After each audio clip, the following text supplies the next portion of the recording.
Hello, good morning to all of you. I'm Professor and Dr. P. Surendra Padya speaking from Bangalore. ಈಗ ನಿಮಗೆ Astral meditation ಬಗ್ಗೆ ನಾನು ಕಂಡುಕೊಂಡಂಥ ರೀತಿಯನ್ನು ನಿಮ್ಮ ಮುಂದೆ ಇಡ್ತಾ ಇದ್ದೀನಿ.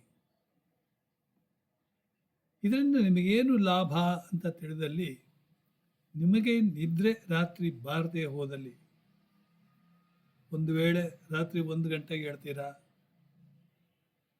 ಅಥವಾ 3 ಗಂಟೆಗೆ ಹೇಳ್ತೀರಾ ಅಥವಾ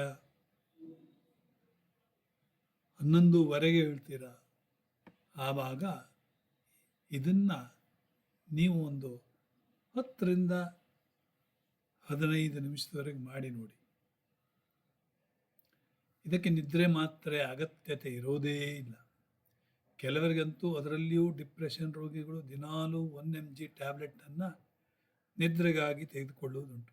ಅದು ಕೂಡ ಡಾಕ್ಟರ್ ಹೇಳಿದ ಮೇಲೆ ಹಾಗೆ ದಿನಾಲು ತೆಗೆದುಕೊಳ್ಳುವುದುಂಟು. ಅವರುಗಳಿಗೆ ನಿದ್ರೆ ಮಾತ್ರೆ ಇಲ್ಲದೆ ಹೋದಲ್ಲಿ ನಿದ್ರೆಯೇ ಬಾರದು. ಆದರೆ ಅದು ನಮ್ಮ ಮೆದುಳನ್ನು ಮತ್ತಷ್ಟು ಹಾಳು ಮಾಡುತ್ತದೆ ಎಂಬುದನ್ನು ನೀವು ತಿಳಿಯದೇ ಹೋದಿರಲ್ಲ ಅನ್ನೋದು ನನ್ನ ಚಿಂತೆ. ಹಾಗಾದರೆ ಈ ಅಸ್ಟ್ರಲ್ ಮೆಡಿಟೇಷನ್ ಮಾಡುವ ಕ್ರಮ ಹೇಗೆ ಅಂತ ಕೇಳಿದಲ್ಲಿ, ನೀವು ನಿದ್ರೆ ಮಾಡುವ ಮುಂಚೆ ಸುಮಾರು 9 ಗಂಟೆ ರಾತ್ರಿ ಸಮಯದಲ್ಲಿ, ಇದು ನನ್ನ ನಿದ್ದೆ ಸಮಯದಲ್ಲಿ, ಇಲ್ಲ ಕೆಲವರಿಗೆ 10 ಗಂಟೆ ರಾತ್ರಿ ಸಮಯದಲ್ಲಿ, ಇನ್ನು ಕೆಲವರಿಗೆ ರಾತ್ರಿ 1 ಗಂಟೆಗೆ ಮೂತ್ರಕ್ಕೆ ಎದ್ದ ಸಮಯದಲ್ಲಿ ನೀವು ಈ ಕೆಳಗಿನ ರೀತಿಯಲ್ಲಿ ಪ್ರತಿದಿನ ಮಾಡಬೇಕು. ಅಂದರೆ ಬೆಳಗ್ಗೆ ಮಲಗಬೇಕಾದ್ರೆ ಮುಂಚೆನೂ ಮಾಡಬಹುದು, ಮಧ್ಯದಲ್ಲಿ ಎದ್ದಾಗ ಮಾಡಬಹುದು ಅಂತ ಈಗ ತಾನೇ ಹೇಳಿದ್ದೇನೆ. ಮೊದಲು ಏನು ಮಾಡಬೇಕಂತೆ, ನಿಮ್ಮ ಮೂತ್ರಸಂಖ್ಯೆಯನ್ನು ಮಾಡಿ ಕೈ ಕಾಲುಗಳನ್ನು ತೊಳೆದು ಹಾಸಿಗೆಯಲ್ಲಿ ದುಗ್ಗಾಲ್ ಮಂಡಿಯಲ್ಲಿ ಕುಳಿತು, ಇಲ್ಲ ಪಕ್ಕದಲ್ಲಿ ಯೋಗ ಕಾರ್ಪೆಟ್ಟನ್ನು ಹಾಕಿ ಹಾಸಿಗೆ ಬದಿಯಲ್ಲೇ ಕೆಳಗಡೆ ಅದರ ಮೇಲೆ ಕುಳಿತು ಮಾಡಬಹುದು. ನಾನು ಎರಡೂ ಕ್ರಮವನ್ನು ಕೆಲವೊಮ್ಮೆ ಉಪಯೋಗಿಸ್ತೇನೆ. ಅಂದರೆ ಯೋಗ ಕಾರ್ಪೆಟ್ನಲ್ಲಿ ಕೆಲವೊಮ್ಮೆ ಮಾಡ್ತೇನೆ, ಇಲ್ಲ ನನ್ನ ಹಾಸಿಗೆ ಮೇಲೇ ಕುಳಿತು ಮಾಡ್ತಾ ಇರ್ತೇನೆ. ದೊಗ್ಗಾಲ ಮಂಡಿ ಯಾತಕ್ಕೆ ಅಂದರೆ, ಇದು ನಿಮಗೆ ಹರ್ನಿಯ ಆಪರೇಷನ್ ಮಾಡುವುದನ್ನು ತಪ್ಪಿಸ್ತದೆ. ಕೆಲವರಿಗೆ ಬರ್ತದೆ ಯಾವುದು, ನೀವು ಇಮಿಡಿಯೇಟ್ಲಿ ಆಪ್ರೇಟ್ ಮಾಡಬೇಕಾಗತ್ತೆ. ಅಂದರೆ ಕಟ್ಟಿ ಬರುವುದು. ಸ್ವಲ್ಪ ಕೆಲವರಿಗೆ ಇವನ್ 50% ಮೂತ್ರ ಕೂಡ ಹಿಡಿದು ಇರ್ತದೆ, ಒಳಗಡೆನೇ ಇರ್ತದೆ, ಪೂರ ಹೋಗುವುದಿಲ್ಲ. ಇನ್ನು ಕೆಲವರಿಗೆ 20%, ನಾರ್ಮಲಿ 10% ಇರ್ತದೆ. ಓಕೆ, ಸೊ 20%, 30% ಹೀಗೆ. ನನಗೆ 8 ವರ್ಷಗಳ ಮುಂಚೆ ಒಬ್ಬ ನಮ್ಮವರೇ ಆದ ಡಾಕ್ಟ್ರು ಕೂಡ ಹೇಳಿದ್ದು ಉಂಟು, ಆಯಿತಾ. ಅವರು ನಿಮಗೆ ಆಪರೇಷನ್ ಮಾಡಬೇಕಾದೀತು ಅಂತ.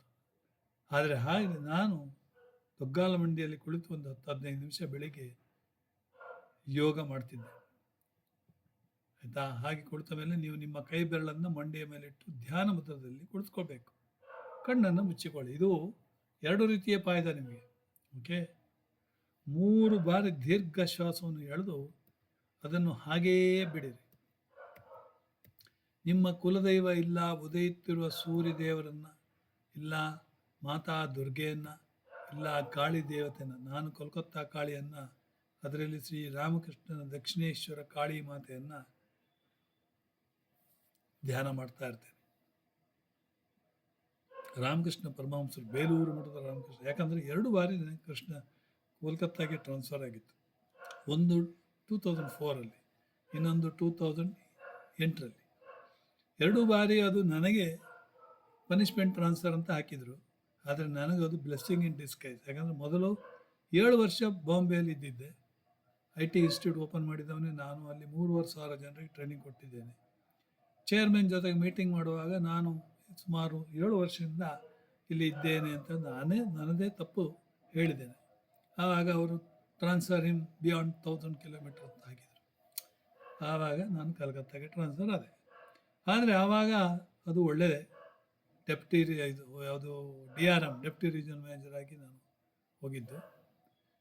ಅದು ನನಗೆ ಒಳ್ಳೆಯದೇ ಆಯ್ತು ಬಿಡಿ. 2 ಬಾರಿ ನನ್ನ 2 ಹೆಣ್ಣು ಮಕ್ಕಳ ಮದುವೆನೂ ಆಯಿತು. ಅದಿರಲಿ. ಈಗ ನಿಮಗೆ ಏನು ಮಾಡಬೇಕು ಅಂದರೆ ತದೇಕಚಿತ್ತದಿಂದ ಅದರ ಧ್ಯಾನವನ್ನು ಮಾಡುತ್ತಾ ಉಸಿರನ್ನು ಮೇಲೆ ಮತ್ತು ಹೊರಗಡೆ ಮಾಡುತ್ತಾ ಬನ್ನಿ. ಅಂದರೆ ಇದಕ್ಕೆ ಮೊದಲು ಏನು ಮಾಡಬೇಕು ಗೊತ್ತಾ, ನೀವು ಈ ದೊಗ್ಗಾಲು ಮಂಡಿ ಕಾಲು ಬಲಗಾಲಿಂದ ಶುರು ಮಾಡಿ, ಅಲ್ಲಿ ದೊಡ್ಡ ಬೆರಳು ಮತ್ತು 4 ಸಣ್ಣ ಬೆರಳು, ಅದರ ಮೇಲೆ ಕೈ ಆಡಿಸ್ತಾ ದೇವರನ್ನ ಧ್ಯಾನ ಮಾಡ್ತಾ ಕೈ ಆಡಿಸ್ತಾ ಆಡಿಸ್ತಾ ಆಡಿಸ್ತಾ ಹಿಪ್ ಯಾವುದೋ ಈ ಹಿಮ್ಮಡಿ ಇದೆಯಲ್ಲ, ಕಾಲಿನ ಹಿಮ್ಮಡಿಯವರೆಗೆ ಬಂದು ಕಾಲು, ಆಮೇಲೆ ಮೇಲೆ ಸೀದಾ ಬಂದು ತೊಡೆಯ ಮೇಲೆ ಕಾಂತರ ದೇಹದ ಸೈಡ್ ಬದಿಯಲ್ಲಿ ಹೀಗೆ ಬಂದು ಭುಜದವರೆಗೆ ಬಿಟ್ಟುಬಿಡಿ. ಅದೇ ರೀತಿಯಲ್ಲಿ ಈ ನೋಡಿ, ಇದು ಬೆರಳು. ಓಕೆ, ಇಲ್ಲಿಂದ ಹೀಗೆ ದೇವರ ಧ್ಯಾನ ಯಾವ್ದು ಬೇಕಾದರೂ ಆಗ್ಬೋದು. ನೀವು ಆಣೆಗುಡ್ಡೆ ಗಣಪತಿ, ಹತ್ಯಂಗಡಿ ಗಣಪತಿ, ಇಡುಗಂಜಿ ಗಣಪತಿ, ಗೋಕರ್ಣೇಶ್ವರ ಗಣಪತಿ, ಪ್ರಭಾದೇವಿ, ಸಿದ್ಧಿ ವಿನಾಯಕ, ಲಾಲ್ಬಾಗ್ ಗಣಪತಿ, ಅಷ್ಟವಿನಾಯಕ ಆಯ್ತಾ, ದೇವಗಿರಿ ವೆಂಕಟೇಶ, ಚಿಕ್ಕ ತಿರುಪತಿ, ದೊಡ್ಡ ತಿರುಪತಿ, ತಿರುಪತಿ ಬಾಲಾಜಿ, ಜಗನ್ನಾಥ ಪರಿ, ಸುಭದ್ರ, ಬಲಭದ್ರ, ಹಾಗೆ ಕಾಳಹಸ್ತಿನಾಗ, ಕುಕ್ಕೆ ಸುಬ್ರಹ್ಮಣ್ಯ, ಘಾಟಿ ಸುಬ್ರಹ್ಮಣ್ಯ, ಮುಕ್ತಿನಾಗ, ಹಾಡಿನಾಗ, ಓಕೆ, ನಾಗೇಂದ್ರನಿಗೆ ನಮೋ ನಮ ಅಂತೇಳಿ ಹೀಗೆ ಇಲ್ಲಿವರೆಗೆ ಬನ್ನಿ. ಆಮೇಲೆ ಎಡಭಾಗದ ಕಾಲಿನ ಮುಖಾಂತರ ಅಲ್ಲಿ ಬಸವನಿಗೆ ದೊಡ್ಡ ಗಣಪತಿ, ಬಸವನಿಗೆ ದೊಡ್ಡ ಬಸವನಿಗೆ, ಬಸವನಿಗೆ ದೊಡ್ಡ ಹನುಮಂತನಿಗೆ, ಹನುಮಂತನಿಗೆ, ಪಂಚಮುಖಿ ಗಣಪತಿಗೆ, ಮ್ಯೂಸಿಯಂ ಗಣಪತಿಗೆ, ಹಾಗೂ ಗುಡ್ಡಟ್ಟು ಸಾವಿರ ಕೊಡ ಮಹಾಗಣಪತಿಗೆ, ಮೆಕ್ಕೆ ಕೆಟ್ಟರಿಗೆ, ಪೆರಡೂರು ಅನಂತ ಪದ್ಮನಾಭನಿಗೆ, ಅಂಬಲ್ಪಾಡಿ ಕಾಳಿಗೆ, ರಾವಣಾಸುರನಿಗೆ, ಕುಂಭಕರ್ಣಾಸುರನಿಗೆ, ವಿಭೀಷಣನಿಗೆ, ಉಡುಪಿ ಕೃಷ್ಣ ಮಂದಿರಕ್ಕೆ, ಉಡುಪಿ ಗೋಮಾಳಕ್ಕೆ, ಕನಕನ ಕಿಂಡಿಯಲ್ಲಿ ಕಾಣುವ ಕೃಷ್ಣ ಪರಮಾತ್ಮನಿಗೆ ಅಂತೇಳಿ ಭುಜದವರೆಗೆ ಬನ್ನಿ. ಆಮೇಲೆ ಎಡಕೈಯ ಇದನ್ನು ಹಿಡ್ಕೊಂಡು ಆಮೇಲೆ ಮಂಗಳೂರಿನ ಮಂಗಳಾದೇವಿಗೆ, ಮುಂಬೈನ ಮುಂಬ್ರಾದೇವಿಗೆ, ಬನಶಂಕರಿ ದೇವಿಗೆ, ಬನಗಿರಿ ಸಿದ್ಧಿ ವಿನಾಯಕ, ರಾಹುವಿನ ಕೇತುವೇನವ, ಆಯಿತಾ, ಹಾಗೆ ಭುವನೇಶ್ವರ ಮಹಾಲಕ್ಷ್ಮಿ ಮಂದಿರಕ್ಕೆ, ದೇವಗಿರಿ ವೆಂಕಟೇಶನಿಗೆ, ಹಾಗೆ ಬಂದು ಇಲ್ಲಿಗೆ ಬಿಡಿ. ಇನ್ನು ಮುಂದಿನಿಂದ ಪಶುಪತಿನಾಥನಿಗೆ, ದೊಡ್ಡ ಬಸವನಿಗೆ, ಕಾಶಿ ವಿಶ್ವನಾಥನಿಗೆ, ಸೋಮನಾಥನಿಗೆ, ಧರ್ಮಸ್ಥಳ ಮಂಜುನಾಥನಿಗೆ, ಶಿವಕೋರಿ ಶಿವನಿಗೆ, ಅಮರನಾಥ ಹಿಮಲಿಂಗನಿಗೆ, ಕೈಲಾಸ ಮಾನಸ ಸರೋವರ ಪಾರ್ವತಿ ಪರಮೇಶ್ವರನಿಗೆ, ಓಂಕಾರೇಶ್ವರನಿಗೆ, ಮಹಾಕಾಳೇಶ್ವರ, ಭೀಮಾಶಂಕರ ಲಿಂಗರಾಜ ಮಂದಿರಕ್ಕೆ,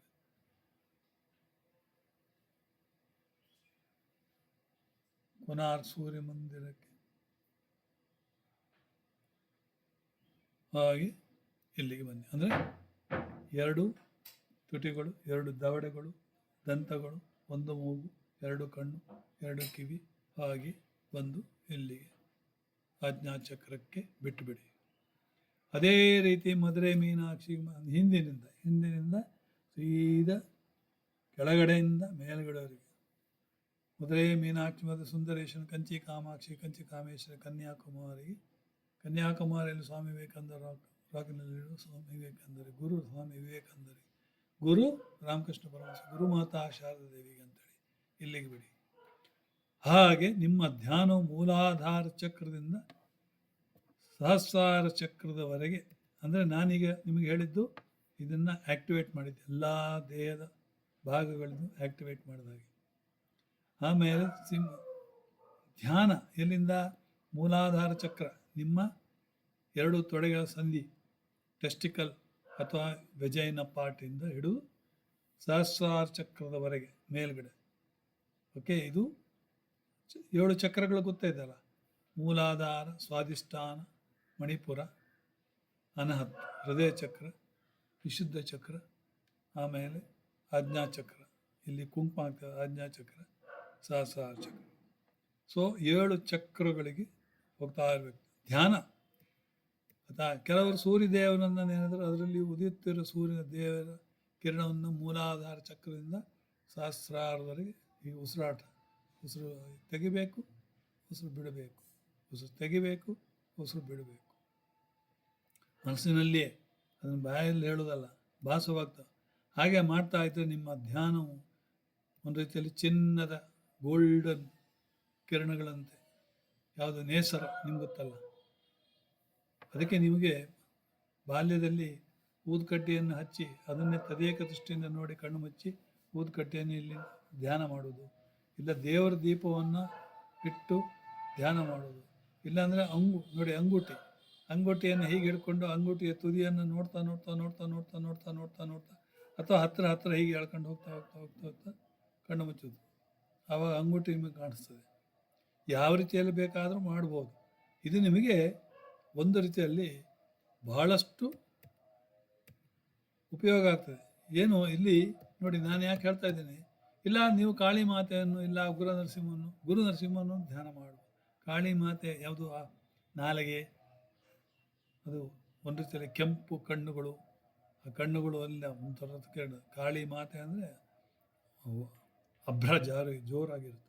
ಇಲ್ಲ ಆಣೆಗುಡ್ಡೆ ಗಣಪತಿಯನ್ನು ನೀವು ಧ್ಯಾನ ಮಾಡು. ದುರ್ಗಾ ಪರಮೇಶ್ವರನ್ನು, ಬ್ರಹ್ಮೆ ದುರ್ಗಾ ಪರಮೇಶ್ವರನ್ನು, ಇಲ್ಲ ಕಟೀಲು ದುರ್ಗಾ ಪರಮೇಶ್ವರನ, ನೀವು ಯಾವುದು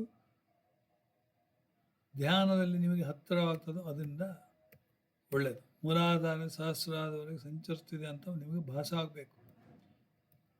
ಹೀಗೆ ನೀವು ಸುಮಾರು 10 ನಿಮಿಷ, ಕಡಿಮೆ ಅಂದರೆ ಇಲ್ಲ ಕಾಲು ಗಂಟೆ, ಇಲ್ಲ 20 ನಿಮಿಷ, ಅರ್ಧ ಗಂಟೆ. ನಾನು ಅರ್ಧ ಗಂಟೆವರೆಗೂ ಮಾಡ್ತಾ ಇದ್ದೆ. ಹೊಸದಾಗಿ ಮಾಡುವವರು 5 ನಿಮಿಷ ಮಾಡಿ, ಯಾಕಂದರೆ ಸ್ವಲ್ಪ ನಿಮಗೆ ಅದು ಅನುಭವ ಆಗಬೇಕು, ಆಯಿತಾ?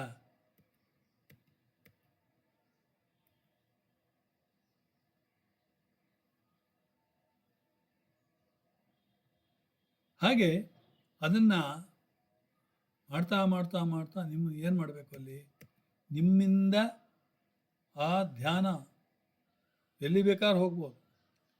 ಈಗ ಇಲ್ಲಿಂದ ಬೆಂಗಳೂರಿಂದ ಸೀದಾ ಬಸ್ಸಿನಲ್ಲಿ ಉಡುಪಿಗೆ ಹೋಗಿದ್ದೇವೆ, ಸಾಲಿಗ್ರಾಮಕ್ಕೆ ಹೋಗಿದ್ದೇವೆ.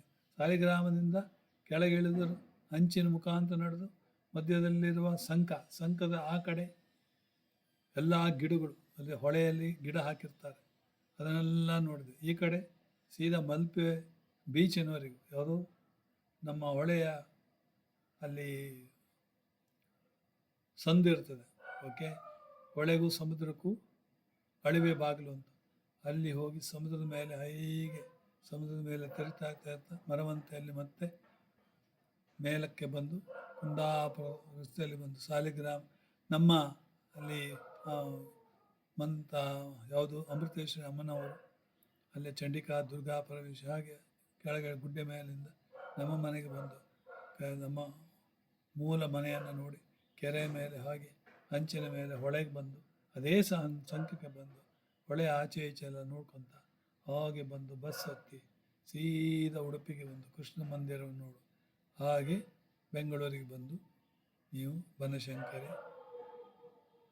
ಬನಗಿರಿ ಸಿದ್ಧಿವಿನಾಯಕ ಹಾಗೂ ಭುವನೇಶ್ವರ ಲಕ್ಷ್ಮೀ ಮಂದಿರ ಇದೆಲ್ಲ ನೋಡಿಕೊಂಡು ಮನೆಯವರಿಗೆ ಬಂದೆವು ಅಂತ ನೋಡಿ. ಎಲ್ಲ ಬರೇ ಧ್ಯಾನದಲ್ಲಿ ಎಲ್ಲಿ ಬೇಕಾದರೂ ಹೋಗ್ಬೋದು. ಆ ಧ್ಯಾನದಲ್ಲಿ ನೀವು ಸೀದಾ ಹಿಮಾಲಯದ ತುದಿಗೂ ಹೋಗ್ಬೋದು, ಡೆಲ್ಲಿಗೆ ಹೋಗ್ಬೋದು, ಮುಂಬೈಗೆ ಹೋಗ್ಬೋದು, ಅಮೇರಿಕಕ್ಕೆ ಹೋಗಿದ್ದರೆ ಅಮೇರಿಕಕ್ಕೂ ನೀವು ಹೋಗ್ಬೋದು.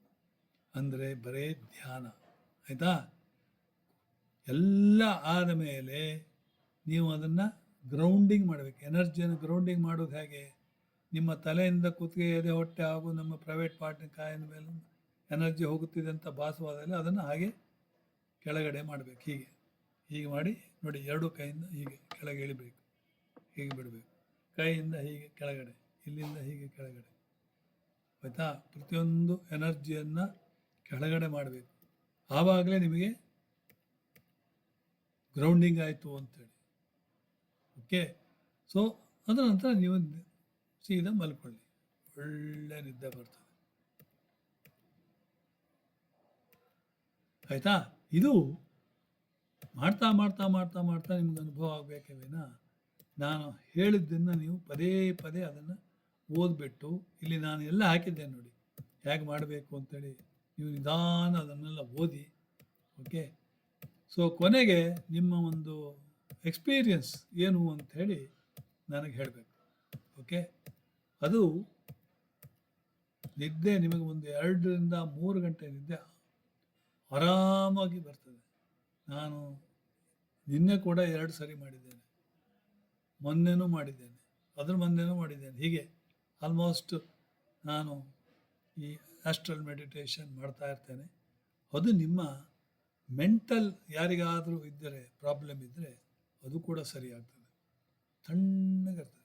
ಮಂಡೆ ಬೆಳಿಗ್ಗೆ ಎದ್ದಾವಾಗ ನೀವು ಯೋಗ ಮಾಡಿ ವಾಕಿಂಗ್, ಇವತ್ತು ನೋಡಿ 7.63 ಕಿಲೋಮೀಟರ್ಸ್ ಯೋಗ ಡೇ ಅಂತೇಳಿ, ನಿನ್ನೆ 6.50, ಸೊ ಅದರ ಮೊನ್ನೆ 9.80 ಕಿಲೋಮೀಟರ್ ಜಾಸ್ತಿ ಆಯಿತು.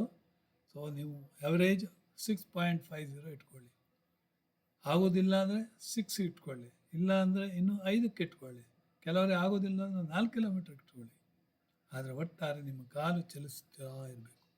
ಓಕೆ, ಇದರಿಂದಾಗಿ ನಿಮಗೆ ದೇಹ ಫಸ್ಟ್ ಕ್ಲಾಸ್ ಇರ್ತದೆ, ಏನು ಕೆಲಸ ಮಾಡಲಿಕ್ಕೂ ಎನರ್ಜಿ ಸಿಗ್ತದೆ. ಆದರೆ ಊಟ ಹೆಚ್ಚಿಗೆ ತೆಗೆದುಕೊಳ್ಬೇಡಿ, ಲಿಮಿಟೆಡ್ ಆಹಾರ. ನೀವು 4 ದೋಸೆ ತಿಂತಾಯಿದ್ರೆ ನೀವು 2ಕ್ಕೆ ಇಳಿಸ್ಬೇಕು. ಓಕೆ, ಒಂದು ಮಾವಿನ ಹಣ್ಣು ತಿನ್ಬೋದು, ಏನು ತೊಂದರೆ ಇಲ್ಲ. ಮಾವಿನ ಹಣ್ಣಿಂದಾಗಿ ಡಯಾಬಿಟಿಸ್ ಬರುತ್ತೆ ಅಂತ ಸುಳ್ಳೇ ಸುಳ್ಳು, ನಾನೇ ಕಾರಣ. ಈಗ ನೋಡಿ, ನಂದು 93, ನಿನ್ನೆ 93 ಮೆಜರ್ ಮಾಡಿದಾಗ, 2 ದಿವಸ ಹಿಂದೆ ಮೆಜರ್ ಮಾಡಿದಾಗ 94, ಆ ರೇಂಜಿಗೆ ತಂದಿದ್ದೇನೆ. ಓಕೆ, ಇಷ್ಟನ್ನು ಹೇಳಿ ಇಲ್ಲಿಗೆ ನಾನು ಮುಗಿಸ್ತೇನೆ. ದಯವಿಟ್ಟು ಇದನ್ನು ನೀವು ಮಾಡಿ ನನಗೆ ಹೇಳಿ. ಧನ್ಯವಾದಗಳು. ಜೈ ಹಿಂದ್, ಜೈ ಕರ್ನಾಟಕ.